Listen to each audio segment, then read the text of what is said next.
কুরআনি আমল কখনো মিথ্যা হতে পারে না।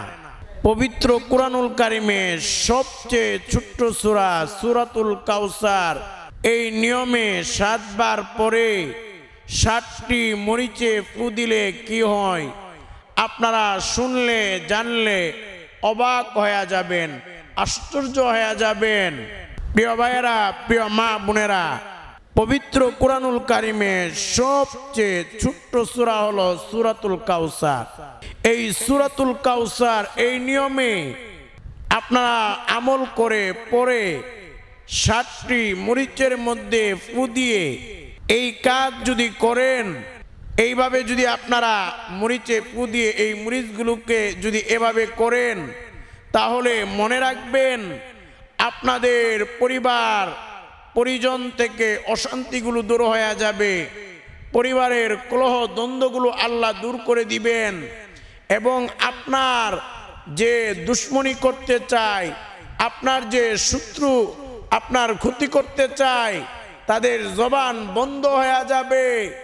আপনার দুশ্মন, আপনার শত্রু আপনার ক্ষতি যে করতে চায়, তারা আপনার ক্ষতি করতে পারবে না, বরং আপনার দুশ্মন নিজেই ক্ষতির মুখে পড়বে। তবে মনে রাখবেন, যেভাবে যে নিয়মে বলা হবে ওইভাবে ওই নিয়মে আমল করবেন, এবং এই 7টা মরিচে ফু দেওয়ার পরে এই মরিচগুলো কিভাবে কি করবেন, কোন নিয়মে কি করবেন, সব কিছু বলা হবে। আপনারা ভালো করে জেনে বুঝে শুনে আমল করবেন, অবশ্যই আপনারা ফলাফল পাবেন ইনশাআল্লাহ। পবিত্র কুরআনুল কারিমের সবচেয়ে ছোট্ট সূরা হলো সূরাতুল কাউসার। এই সূরাতুল কাউসার পবিত্র কুরআনুল কারিমের 114টি সূরার মধ্যে সবচেয়ে ছোট্ট সূরা। প্রিয় ভাইয়েরা, প্রিয় মা বোনেরা, ভালো করে মনে রাখবেন, মক্কার কাফের মুশরিকরা যখন আমাদের কলিজার টুকরা নবীজিকে নিয়ে বিভিন্ন ষড়যন্ত্র, নবীকে অনেক কষ্ট দিতে লাগলো, এবং মক্কার কাফের মুশরিকরা ওয়ালিদ ইবনে মুগীরা, এমনিভাবে মক্কার অনেক কাফের মুশরিক যখন নবীকে নির্বংশ বলতে লাগলো, অনেক মক্কার কাফের মুশরিকরা আবু জাহাল, উতবা, শাইবা, ওয়ালিদ ইবনে মুগীরা, আবু লাহাব, এমন বড় বড় মক্কার কাফের মুশরিকরা তারা বলা বলি করতে লাগলো, আরে মুহাম্মদ তো সে নির্বংশ, লেসকাটা, সে মারা যাওয়ার পরে তার কিছুই থাকবে না, তার চিহ্ন কিছুই থাকবে না। কিন্তু আল্লাহ রাব্বুল আলামিন মক্কার কাফের মুশরিক দুশমন যারা নবীজির ছিলেন, তাদেরকে এই সূরার মাধ্যমে আল্লাহ কঠিন জবাব দিয়েছেন, এবং নবীকে বিজয় আল্লাহ দান করেছেন। এই জন্য মনে রাখবেন, এই সূরা হলো আমাদের নবীকে শত্রু দুশমন থেকে বিজয় দান করেছেন, এবং নবীকে আল্লাহ সুসংবাদ দান করেছেন। আল্লাহ রাব্বুল আলামিন বলেন, ইন্না আতাইনাকাল কাউসার। আল্লাহ বলেন, ওগো নবীজি, আমি আপনাকে কাউসার দান করলাম, হাউজে কাউসার। এই হাউজে কাউসার কি জিনিস? এই হাউজে কাউসার মনে রাখবেন, হাসরের ময়দানে, কাল কিয়ামতের দিনে হাসরের ময়দানে সূর্যটা মাথার কাছে এসে যাবে। সূর্যটা মাথার কাছে এসে যাওয়ার কারণে সূর্যের তাপে হাসরের মাঠটা তামার হয়ে যাবে। আর এই সূর্য মাথার কাছে এসে যাওয়ার কারণে মাথার মগজগুলো বাতের মারের মতো টকবক টকবক করতে থাকবে, কানের ছিদ্র, নাকের ছিদ্র দিয়ে বেয়ে বেয়ে পড়বে, এবং মানুষগুলো পিপাসায় কাতর হয়ে পানি পানি বলে চিৎকার করবে এবং ছোটাছুটি করবে। এমন পিপাসা লাগবে, পিপাসায় জিহ্বাগুলো বের হয়ে নাভি পর্যন্ত জ্বলে যাবে। এবং এমন পিপাসা, যদি দুনিয়ার যত খাল বিল নদী নালা সাগর সমুদ্র আছে, সারা দুনিয়ার পানি যদি ওই একটা লোককে খাওয়াইয়া দেয়া হয়, এরপরেও পিপাসা দূর হবে না। ওই দিন একমাত্র পিপাসা দূর হবে হাউজে কাউসারের পানি পানের মাধ্যমে। ওই হাউজে কাউসারের পানি আল্লাহ নবীকে ওই হাউজে কাউসারের দান করেছেন। ওই কঠিন মুসিবতের দিনে আমাদের কলিজার টুকরা নবীজি হাউজে কাউসারের পানি পান করাবে। আর যাদেরকে হাউজে কাউসারের পানি পান করাবে জান্নাতে যাওয়ার আগ পর্যন্ত তাদের আর কোনো পানির পিপাসা লাগবে না। সুবহানাল্লাহ। প্রিয় ভাইরা, প্রিয় মা বোনেরা, আল্লাহ প্রথমে নবীকে সুসংবাদ দিলেন, ও নবী, মক্কার কাফেরেরা মুশরিকেরা আপনাকে ষড়যন্ত্র করে, জুলুম করে, নির্যাতন করে একটার পর একটা আপনার জন্য কষ্টর বিষয় এসেছে। ও নবী, আপনি কষ্ট নেবেন না, আমি আল্লাহ আপনাকে হাউজে কাউসার দান করলাম। এরপর আল্লাহ বলেন, ফাসাল্লি লিরাব্বিকা ওয়ানহার। আল্লাহ বলেন, ওগো নবী, আপনি রবের জন্য, আপনার পালনকর্তার জন্য নামাজ পড়ুন, কুরবানি করুন।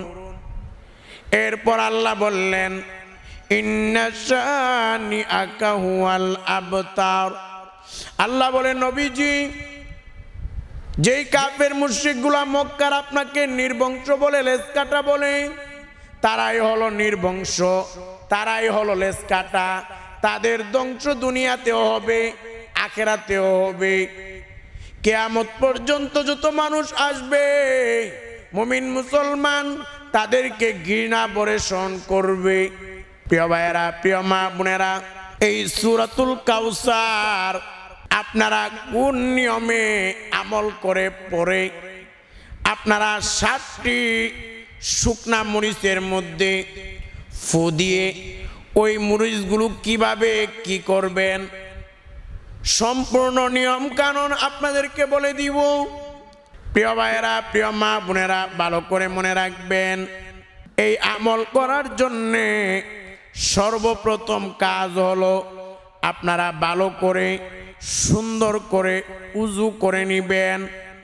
উজু করার শুরুতে আপনারা পড়বেন বিসমিল্লাহির রহমানির রহিম।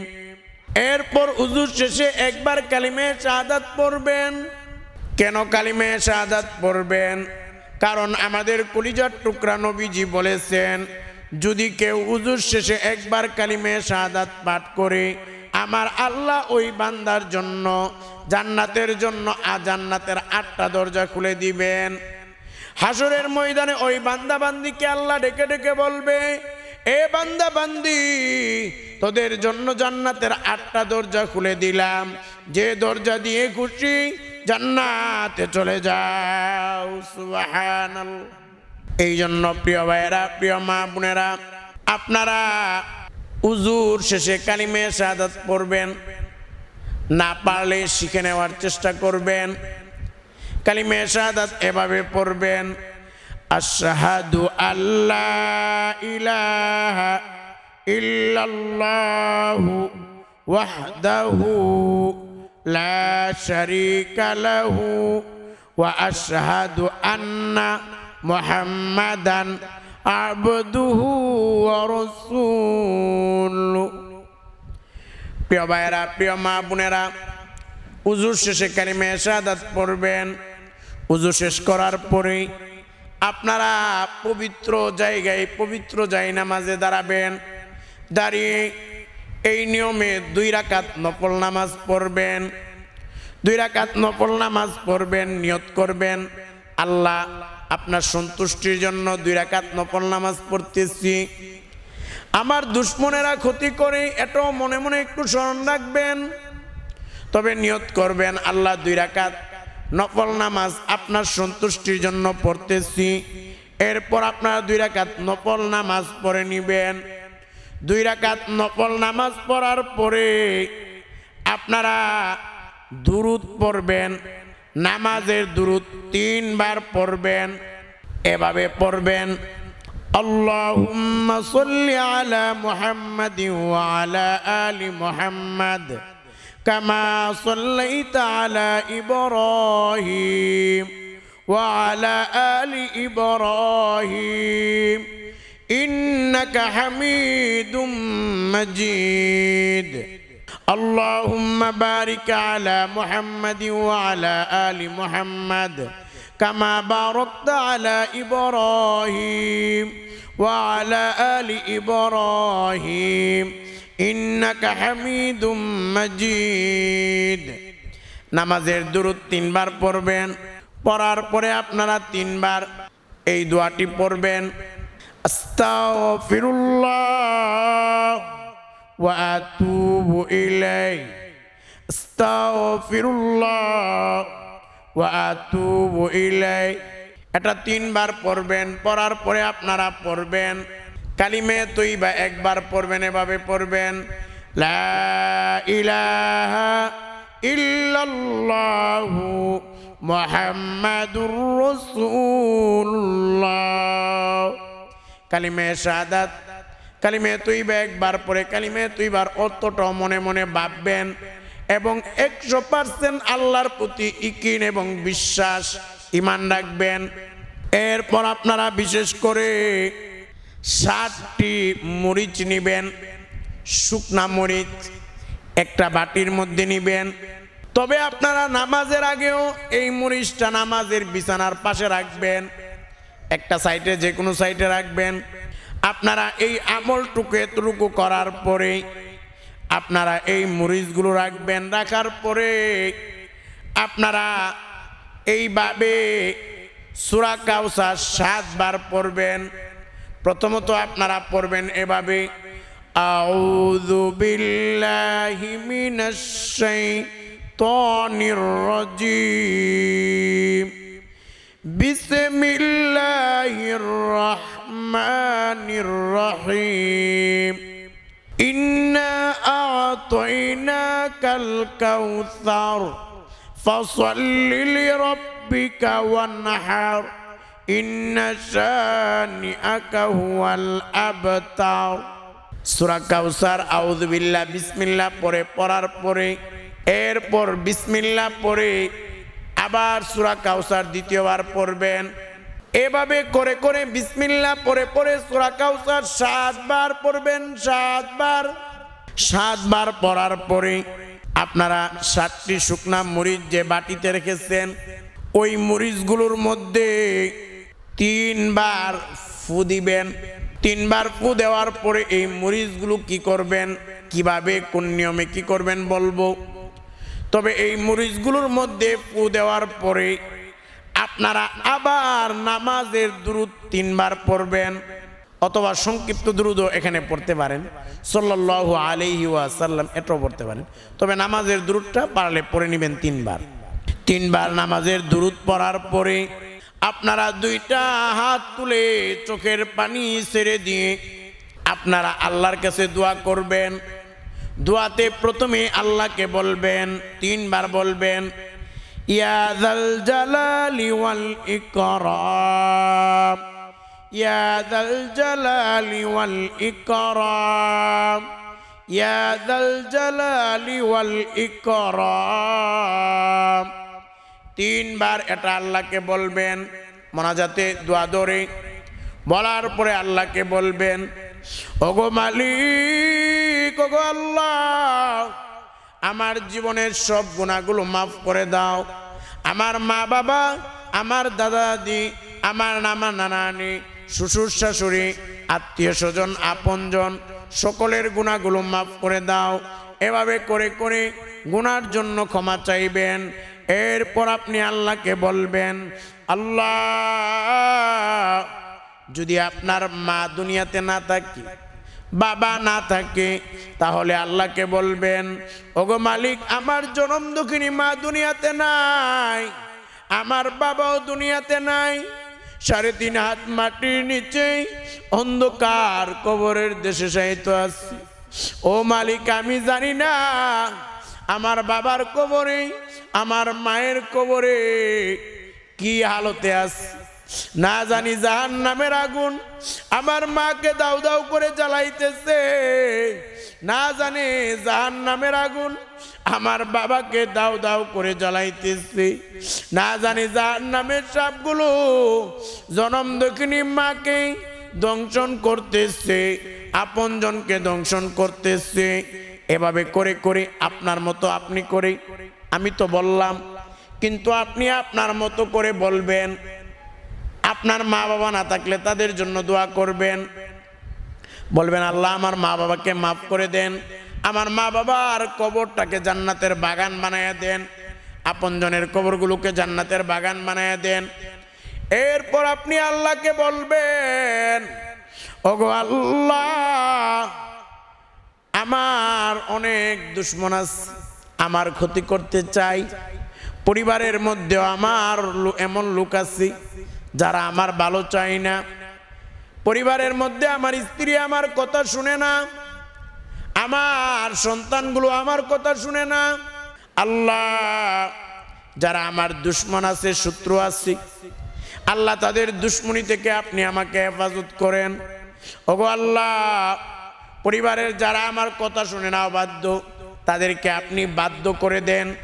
এইভাবে করে করে আপনার যে সমস্যাগুলো আছে, সমস্যাগুলো তুলে ধরে আল্লাহর কাছে দোয়া করবেন। এই দোয়া করার পরেই আপনারা এই মুনাজাত শেষ করার পরে মনে রাখবেন, এই যে 7টি শুকনা মরিচে ফু দিলেন, এই 7টি শুকনা মরিচ আপনারা প্রত্যেক দিন রাতের বেলা এই শুকনা মরিচগুলো আপনারা কি করবেন বলি, আপনি বিশেষ করে যে আপনার দুশমন আছে, যে আপনার শত্রু আছে, মনে করেন আপনি যাদেরকে সন্দেহ করেন তাদের নামগুলো উল্লেখ করবেন। উল্লেখ করে রাতের বেলা মনে করেন আপনার যত দুশমন আছে তাদের নাম উল্লেখ করবেন, বা যাদেরকে সন্দেহ করেন তাদের নাম উল্লেখ করবেন। উল্লেখ করার পরে আপনি রাতের বেলা উল্লেখ করে এক একটা মরিচ এক এক দিন রাত্রে আউযুবিল্লাহ বিসমিল্লাহ বলে এক একটা মরিচ পুড়িয়ে ফেলবেন। এভাবে করে করে 7 দিন 7টা মরিচ পোড়াবেন। ইনশাআল্লাহ দেখবেন আপনার দুশমন, আপনার শত্রু আপনার কিছুই করতে পারবে না। আপনার দুশমন আপনার ক্ষতি করতে গেলে, আপনারকে কিছু করতে গেলে সে নিজেই ফেঁসে যাবে, বিপদে পড়ে যাবে। আজকে দেখা যায় অনেকে শত্রুতামি করে, জাদু করে, কুফরি করে, বান তন্ত্র মন্ত্র জিনের মাধ্যমে অনেক ধরনের ক্ষতি করার চেষ্টা করে দুশমন। এমনিভাবে অনেকে আছে আপনার ভালো চাই না, আপনার ভালো হতে গেলে সে দিবে না, উন্নতি যেন না করতে পারেন আপনাকে একটা তাবিজ করে রাখছে, আপনি জানেন না, আপনাকে জাদু করে রাখছে, আপনি অনেক দিন ধরে অসুস্থ হয়ে আছেন। এমন অনেক ধরনের ঘটনা আছে। এই জন্য মনে রাখবেন, আজকের বয়ানটা শুরু থেকে শেষ পর্যন্ত শুনে যেভাবে যে নিয়মে আমলের কথা বলা হয়েছে ওই নিয়মে আমল করবেন, তাহলে অবশ্যই ফলাফল পাবেন ইনশাআল্লাহ।